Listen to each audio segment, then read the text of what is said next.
Greetings, ladies and gentlemen. This is the 11th inning stretch. I am, as usual, Paul Epi, as joined by Alex Schneider. We are going to talk about the new collective bargaining agreement today that was signed last night on Wednesday night by Major League Baseball. Or, it wasn't signed, but it was verbally approved. The owners and the players still have to sign it. But, Alex, before we get into that, I'm going to have you lead that discussion, but I want to talk about two quick things first. Number one, is the fact that today, Thursday, December 1st, there has been a lot of rumors regarding Andrew McCutchen. And it seems as though, by the reports that we have been given, that the Pirates are trying to shop him. And the team that seems to be most interested is the Washington Nationals. So I just want to gather your quick thoughts on that. I don't really have much for you other than what I just said. There hasn't been any really players named yet. I mean, it's still in the works, apparently, if they're even interested in doing it. But that's sort of the big news coming out of the collective bargaining agreement that was agreed to last night.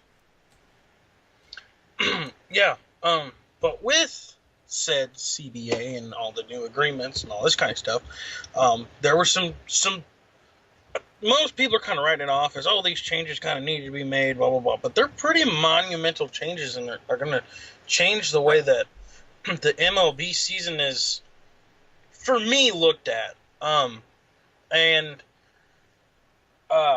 We were just talking about one. I want to do the All-Star game last because it's kind of a big topic. Hold on. Do you have anything on McCutchen for the Nationals? If they get McCutchen, if they end up signing McCutchen, I just have a question as to, are they getting rid of Trey Turner? Yeah. Because I don't think you want to do that trade if you're the Nationals, because Trey Turner's just so much younger, and I think he's sort of, maybe not a carbon copy of McCutchen, but they are very similar, to be honest with you. Good defense, fast, good power. Well, and they're I just actually kind of stumbled upon it, but I remember I listened to the Kevin Wheeler show today on the way home, and they're actually interested in Victor Robles, who's a 19-year-old, who's apparently I know the name, but I'm not familiar with him. He's the Nationals' number 2 overall prospect, so probably behind Giolito or Turner, depending on however you quantify. Well, Turner's not a prospect anymore, isn't he? I guess not. Those qualifications of what makes you a rookie or what makes you a prospect. But since Turner was up for Rookie of the Year and finished second, I would assume he's not a prospect anymore. So yeah, Giolito probably number 1. So, they may not even get rid of Trey Turner, but I could see them maybe kind of having Trey Turner. Jason Worth kind of needs a day off, give him a day off. Kind of filling in for a while. But I think that, Trey Turner's spot on that team, if he stays, is going to be at shortstop when Danny Espinosa moves on. I like Danny Espinosa, and a couple years ago I was hoping the Cardinals were going to trade for him and we needed a second baseman. But Danny Espinosa is not a really good average. He's a little bit below average shortstop. Doesn't have a lot of range. No. His biggest thing for him is he's a switch hitter. So, I just feel like if you're the Nationals, your team is just so old right now. And furthermore, you didn't sign Wilson Ramos, which you explained to me today, and which I agree with, is just a completely stupid move. But they're not getting older because they have Ryan Zimmerman, who's got to be 60 years old by now. They have Jason Worth, who is probably about 50, 55, 60 years old as well. Ryan Zimmerman, Jason Worth, I'm missing one other guy in there. But they're not getting they're not getting younger by keeping what they have, but they're also not getting younger by getting a guy like McCutchen and trading away such a young stud like Turner. So, from my perspective, I don't like it, but I think it gives you short-term success, but holding on to Trey Turner gives you that longer-term success that you probably need. Yeah, I really like Trey Turner, to be honest. I like him a lot. Real quick, so I made the thing.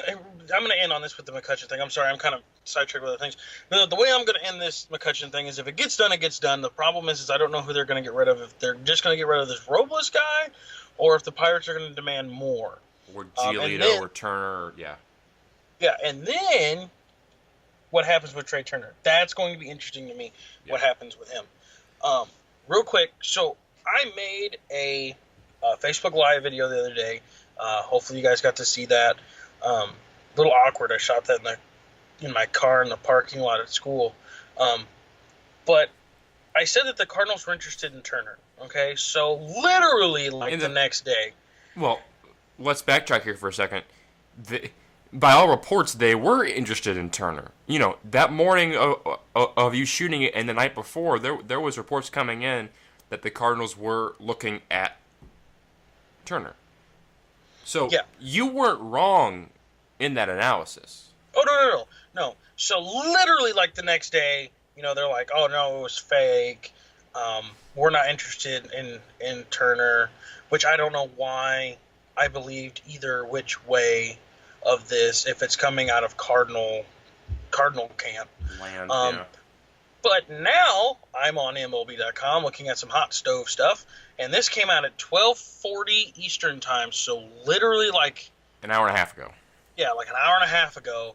And sources told MLB.com's John Morosi that St. Louis Cardinals are interested in 32-year-old Justin Turner. So there's even more conflicting reports. Yeah, so now there's more reports. Some kind of source is telling John Morosi that the Cardinals are interested in Justin Turner. Now, that does kind of depend on how much of an interest. You could just say, oh, they're interested, but Cardinals get a lot of these headlines because they're the Cardinals. If this was, Miami, I don't think you get this, but nonetheless, I gave my thoughts on it. I said it was for a bigger topic, a bigger discussion. I think that Justin Turner is a good fit. I don't care of his age. You're talking about a great bat, has some pop, can drive in probably 100 runs if you allow him to. But we do have to give up a draft pick if we do sign him. I don't have a problem with signing him or even being attached to that they're just interested. What are your thoughts on that one, Paul? No, in response to your video, I kind of hope the Cardinals would sign Justin Turner. Yeah, I mean he's his age isn't on your side. The draft pick, to be honest with you, I don't care about because we've had, last year we got 2 extra draft picks because of Hayward and Lackey. These things even out. Just go get them. Screw the draft pick. And I like him defensively too. I think he's better than Peralta. I think that's a fair assessment. Peralta's fine. He's okay. I mean, he will get the job done. But Turner's an upgrade. Now, he is a more expensive upgrade, but you're also getting more offense than you would probably get from Peralta. So, just like everything else, there are pros and cons. I don't see why you can't sign him to a 3 or 4 year contract, just like you did with Peralta 3 or 4 seasons ago. Yeah, the only thing that I can see that the Cardinals are not, the reports that said that they aren't interested, the only way I can see that is true is if the Cardinals have been talking with somebody else and has a definitive answer that, yes, we will trade you this person for this person. They have a deal basically set in place that all they have to do is start signing papers and moving, that they're confident. Because like we talked about today, Paul, they could sit back and they could wait to see kind of what happens with the free agent market next year. Again, if you guys have not checked out that list, you really should. Because there's, Josh Donaldson's on there, Manny Machado's on there, Bryce Harper, you're talking Kershaw. No, he'll probably resign with the Dodgers, but he still is going to be a free agent. So scheduled to be a free agent nonetheless. Yeah, so you're talking about 2 of the best third basemen in the league, not including Nolan Arenado, that are going to be on this list. Now, the question is, are you really want to wait to see, they're not going to sign them, let's just wait, or do you make a move? Kind of what I was telling Paul is if you do go out and you sign Justin Turner, you could always, there's only Jose one way Altuve.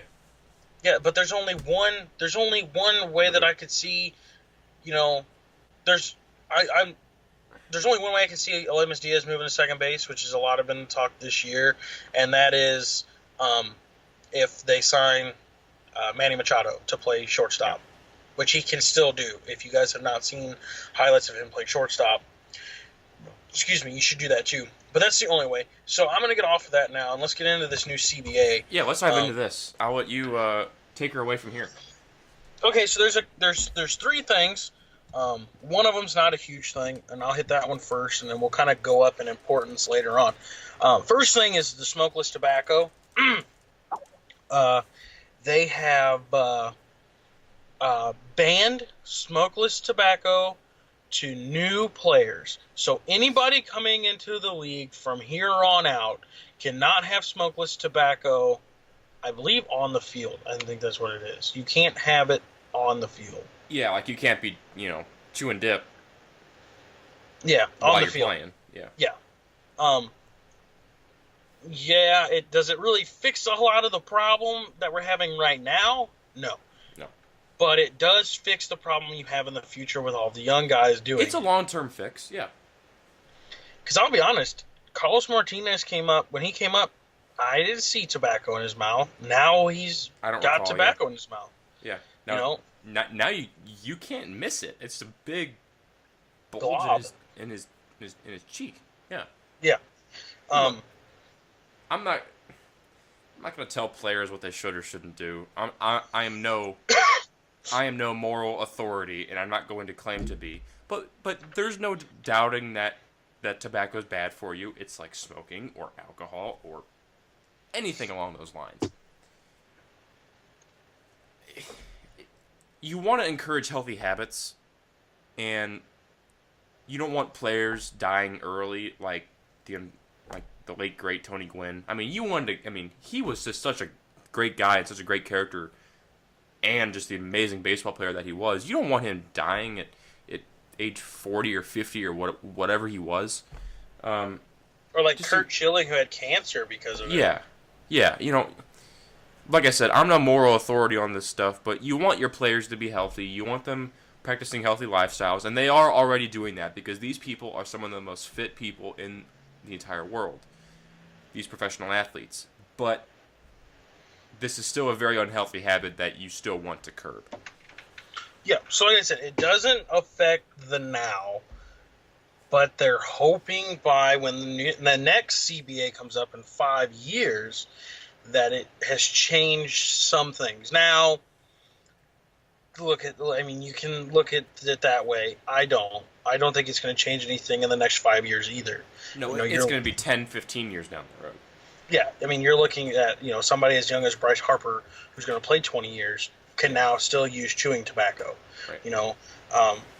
My issue with this is how in the hell do you enforce it? Yeah. That's above my pay grade, thankfully, but it just seems a little weird. Like, you just go through people's bags in their lockers, or do you check their mouths or their pockets when they go out to the field? How does that? How are they going to do it? When they call their number out, the umpire or a doctor's got to stand there and look in their mouth. Open wide, yeah. And spread your cheeks. We got to make sure you're not hiding it nowhere. So that's kind of the smallest one. It really doesn't affect now. Like Paul says, probably going to be 15, 20 years before that's actually... And shit, it could change by now. Or it can change by then. What, screw it, let them have it. Blah, blah, blah, blah. So let's get away from that one and let's move on. There was another one that I'm not... Oh, the DL. Yeah. So, used to be, for instance, because this is the guy that I just talked about, Michael Wacha has a shoulder injury. Stubs his toe. He's not hurt, but can't pitch. So we got to put him on DL. We can call somebody up, kind of take his spot for a little while, and then, he's back. Okay, let's go. And it was 15 days. You'd be like, it's 15-day DL, 15 day, blah, blah, blah, blah, blah. Now it's 10? Correct. 10. 10-day DL. Or is it 11? Was it 11? I read 10. I don't know. It's 10 or 11. Let me look. Either way, it's shorter, which is kind of nice because, there's been times, we got to put him on a 15-day DL, but he's better after the Eighth couple day days. or whatever. Yeah. Yeah, he's better. He's doing good. Just had a little bit of sickness, this, that, or the other. So he's fine, but he's still gonna sit on the DL because you put him there. I think like medical illnesses like the flu is a great example of this. You see guys get the flu, they're not going to be out for 2 weeks. The flu doesn't really do that to you unless it's a really serious case. So say you get over the flu in your 7 or 8 days, and then you're sitting there for another 7 or 8 days because they can't activate you early. Now there's that threshold is shorter, so you want your sorry, I'm kind of stumbling upon my words here, but this is sort of like the tobacco thing. You want your players playing for as long as you can, and you want them healthy. If you don't even have your players out there, what's the damn point? If you can get your players back earlier from whatever injury, great. That's perfect for everybody. Yeah. So, like I said, that even in my eyes, it's not really big. I mean, it does change kind of the way that the teams are going to be now. That's fine. I don't really have anything else to say on that one. I mean, it's just going to, we all kind of were like, 15 days, 15 days, 15 days. Now it's going to be, did you ever find what it was? Was it 10 or 11? It's 10. And okay. I have this article I'm going to send you right now. It goes through all the big things in this new CBA, and there's a couple things that we didn't talk about before that I think are kind of worth mentioning. Okay. And two of them are season length. The 162-game season will span 187 days, up from 183. So I guess that means more off days? Yeah, that's what it sounds like. Not more games played, but just more. So I guess each team gets 4 more off days? Yeah. My question is, real quick, because I didn't think about it until just now. Why do they play 162 games? Well, I know back in the good old days of like the 50s and 60s and 70s and 80s, they had 154. They upped the season from 154 to, is it 154 or 156? I'm pretty sure it was 154, up to 162. I don't know why. 162 is a nice round number, so you're gonna have 81 at home, 81 away, but I don't know. Another one of these. No, you're fine. Another one of these is the international games. There's really no information on this right now because this thing just got done last night. But apparently the league wants to play some games outside of the U.S., and namely possibly London and Mexico City. So that sounds like the NFL to me. Yeah, I mean, it sounds like the NFL. I mean, they've been doing just fine, obviously. You'll understand the theme why I say that with the next big topic that I'm going to talk about that I'm not happy about at all. Right, and this is a topic that we disagree with. But before we get to your big one, I want to talk about just real quickly the luxury tax. Do you want to explain how that worked before? Do you know? Kind of, sort of. I know that if you spend so much in free agency, you go over the tax and your team owes money to the league. Right.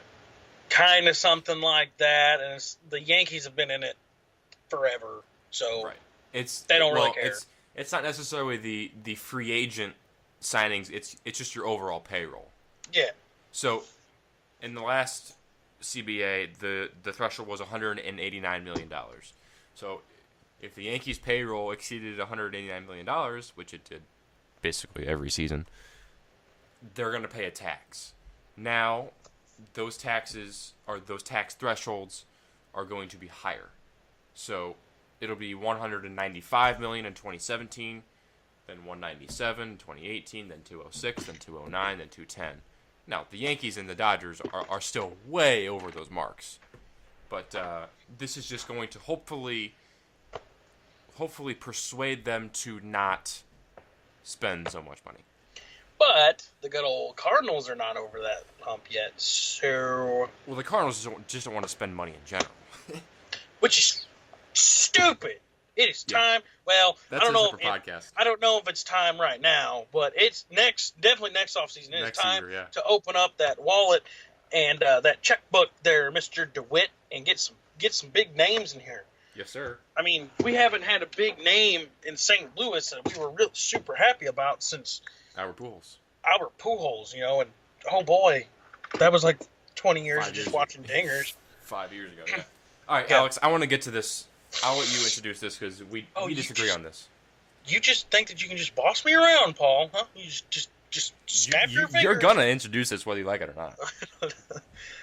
Okay, so this is one that me and Paul disagree with, respectfully disagree with. Neither of us were screaming at each other at school or nothing like that.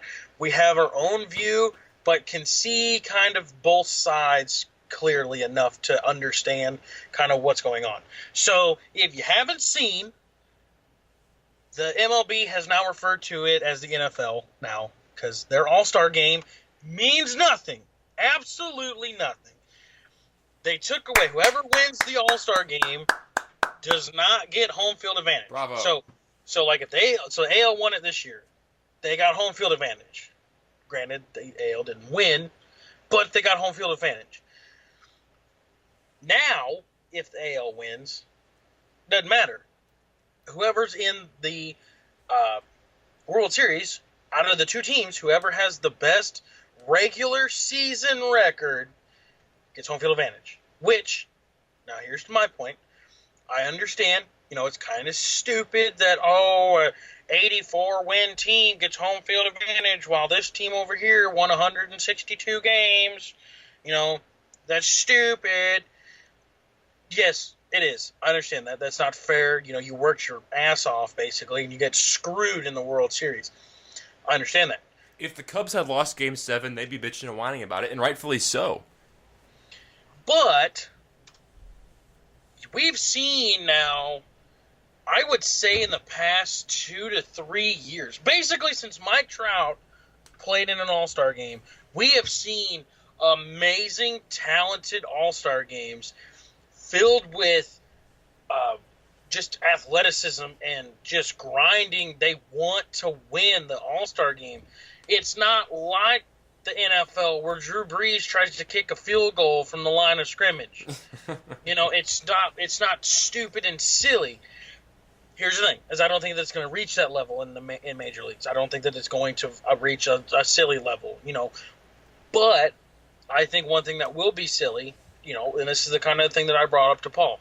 Let's say in a couple years, who's a big name player, kind of old. I'm trying to think of one, and I can't. Okay, hold on. I got one for you. Here we go. Oh, who? Let's go with sort of old. Andrew McCutchen. He's not young. In a couple of years, he'll be old. Okay, I got a better one, I think. Yeah, let's say Yadier Molina comes up to the plate, right? Yeah. Kind of winding down his career. He has announced that he is retiring. He announced at the beginning of the season that this season will be his last one, right? Goes into the All-Star game, he gets in because, he may have even had a great season or he may have had a shitty one, but he gets in, because he's Yadier Molina.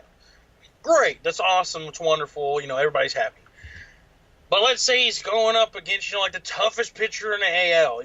This year was Rick Porcello, so let's say he's going up Corey against... Kluber. Yeah, Corey Kluber, or like a Roldis Chapman, people that should strike out Yadier Molina now, not all the time, there aren't sometimes, but they just toss him in a light fastball and he just, knocks it to next year, at his retirement home and he's sitting in the chair and he catches it himself, just blast it. That's going to be stupid. I'm going to get upset if that happens. I have one thing for you. That is exactly what Adam Wainwright did to Derek Jeter in the All-Star game that was in Minnesota. I forget what year that was. Last year? 2 years ago? Whatever. It was not last year, Paul. 2 He years didn't ago. Play last year. Well, no, not 2016. Was it? Do you 2015? even baseball? Do you? No, was it? Baseball? I know it wasn't 2016, but was it 2015 or 2014? I think it was 14. Adam Wainwright grooved Jeter a pitch and he crushed it. So I asked you, what's the difference? It already happens. Well, I think by that time though, wasn't the AL up already? It was the first inning. Because Oh. Adam Wainwright was the starter of that All-Star game. I think Derek Jeter was either the number one or number two hitter, and he grooved him a fastball and whammo into the seats. I didn't like that then.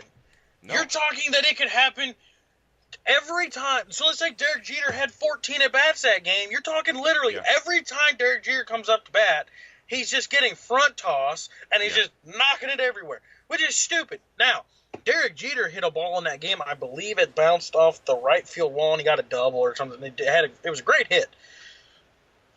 But like David Ortiz, let's say David Ortiz is like, oh, I'm gonna play next year, but it's my last year. I promise. I'm leaving. You know, comes in, fastball grooves it right down the middle, gone. Yeah. Just Sure. touches the moon for God's sakes. You know, comes up again. Oh, this is David Ortiz's last at bat. This is the last we're going to see him. Grooves him over, gone. Just again touches the moon. You know, it's gonna get stupid. I do agree with you. I think it will. I don't know if it's gonna be stupid, but it's just not gonna be as fun.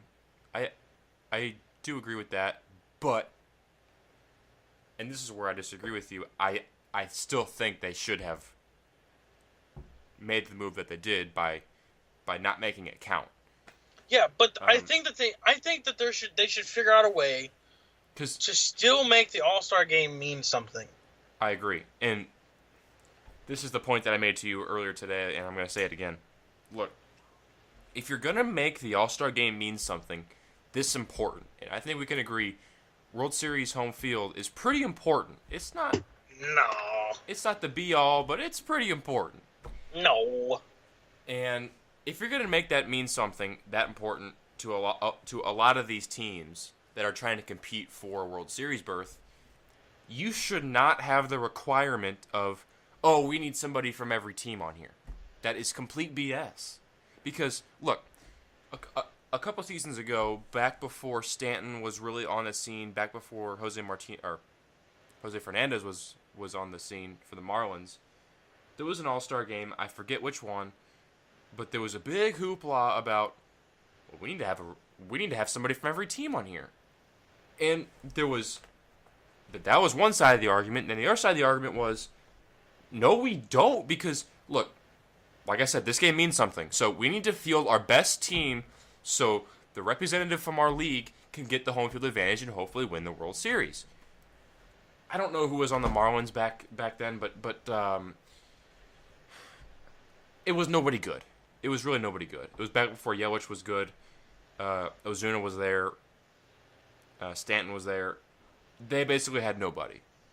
Well, and it's like I think it was like the Mark Burley days. I think it was like back when they signed Mark Burley and Jose Reyes. You know, no, they didn't ever sign Dickey, or did they? They signed Dickey, didn't they? Yeah. Yeah, I think so. Yeah. Anyway, it was like when Brett Gardner got in a couple of years ago because, this person decided they aren't going to make it, so let's put Brett Gardner in there because, he's an all-star. He had a good month, probably, and Yankees fans went absolutely nuts because he wasn't in there because he didn't deserve to be there. No, and he doesn't. And if you look at these final vote contestants every year, they suck. It's kind of thin, and they don't deserve to be there. And I can name plenty of people that do. There wasn't really a great example from this past year because for the most part, every team deserved to have somebody in because there was at least one deserving person on every team. But that's not the case every season. And like Aledmys Diaz definitely deserved to be in there. Yeah. He would. Because we had to give it up to an Atlanta Braves player. Freddie Freeman. Did Ryan Braun deserve to be on the team? I mean, was he the best choice? I don't know. But I have a biased opinion on that one. So, but it just seems really just stupid that we gotta make the game mean something. But no, we gotta have somebody from every team because every team needs a participation award. No, you need to field the best team to help that team in your league be successful in the World Series. And if I'm the Cubs and I lost that Game 7 this past season, I'd be angry. Because you were just by miles and miles the best team in the league, yet you don't get home field advantage. because of something that happened in San Diego back in mid-July. So, in this All-Star game this past season, Eric Hosmer and Salvador Perez homered. Oh, yeah. And the Cubs and the Indians had no bearing on the game. Chris Bryant hit a homer in the top of the first inning, but that was it. And in the bottom of the second, Hosmer and Perez homered. And that gives them, and that gave the American League the ability to host the World Series, or to have home field advantage. That is complete BS. I am sorry. Against Jose Fernandez, actually. They actually hit a home run against Jose Fernandez. So a Royals player, two Royals players, a Marlins player, played in San Diego for the right to see who gets home field advantage in the World Series. Is that not backwards or what? It should be left up to the teams. The Cubs were clearly the far more superior team this entire season. They should get home field advantage because they're the better team. That's all I have. Like I said, we had disagreements when it came to this topic, but we kind of both understand both sides. You know, we understand that. I still wish the All-Star game would mean something, because otherwise it's just going to get kind of boring. And being at the All-Star game is the only thing going on in that week, in the second week of July. You kind of want it to be exciting, but this is not the way to do it. I'm telling you, make that week the trade deadline. Introduce that proposal. I Okay, like it. so I'm not John Morosi. I'm not anybody that's affiliated, but I had an idea that if you move the All-Star game to the trade deadline, and that whole week is trade deadline. Nobody's playing, so you don't have to worry about anybody getting hurt. You know, nobody's playing. This family vacation time, you know, have the All-Star game. But if someone does get traded, so, you know, like for instance, you know, let's say something happens and Andrew McCutchen or J.D. Martinez from the Tigers get traded to the Cardinals on outfield bat. You know, they've been looking, they got him, this, that, or the other. But he's been selected to the All-Star game as an AL player. If he gets traded within that week, he still gets to compete in an AL uniform, and he still gets to play. Because normally, if you get Tigers representative, normally if you get traded within that kind of a span, you don't actually even get to play. Yeah. You get to show up, but you don't get to play, which is kind of stupid. I think it's dumb. It happened to Jeff Samardzija a couple of years ago when he got traded from the Cubs to the A's. Stupid. But that's what I'm saying, you know, because that whole week then is interesting, but it also allows for some fun now that the All-Star game doesn't mean nothing. Players can just have some fun, go out and goof off. You know, I think that they are moving in the right direction, though. It just, you know, our biggest thing over the NFL and all these other things was that our All-Star game means something. We're playing for something. I agree. And now that is no longer. There is none of that now. Yeah, I'm with you. I just wish it would mean something other than home field advantage. But that, I do wish it meant something, and I don't know what that is. And maybe putting the trade deadline in there, or moving the deadline up, or moving the All-Star game back could help. I don't know. That could be certainly make things more interesting, and I think that's what you're looking for. Yeah, I mean, you know, I am sure if we sat down and thought about it, we could be like, oh, if the AL wins, and that means, you know, the AL matchup is the opening day matchup. It's an AL versus an AL. Or if the NL wins it, it's an NL matchup versus an NL. It could be something crazy, you know, something not really worth anything, to be honest, but sure, could be something, you know. Or just had one. This is a great idea. Make the All-Star game mean something by whatever side wins it gets to play in London or Mexico. Whatever side wins it gets to play. What do you mean? overseas. So, like, if the AL wins it that You have, year, so you have two however AL many- teams? however many matchups you have overseas, it's always AL teams. Okay, sure. I mean, yeah, that's... Now it's gonna suck because the AL is definitely more superior than the NL, but that means all the players are like, hey, I need a vacation. Let's go to London, and they're gonna be like, oh, let's play. Just kind of something like that. I don't even think that'll get done because I'm afraid that the MLB is looking a lot like the NFL right now, so kind of scaring me. But I don't have anything else. No, that's all I have. That's our CBA talk for the day. So that was the big news.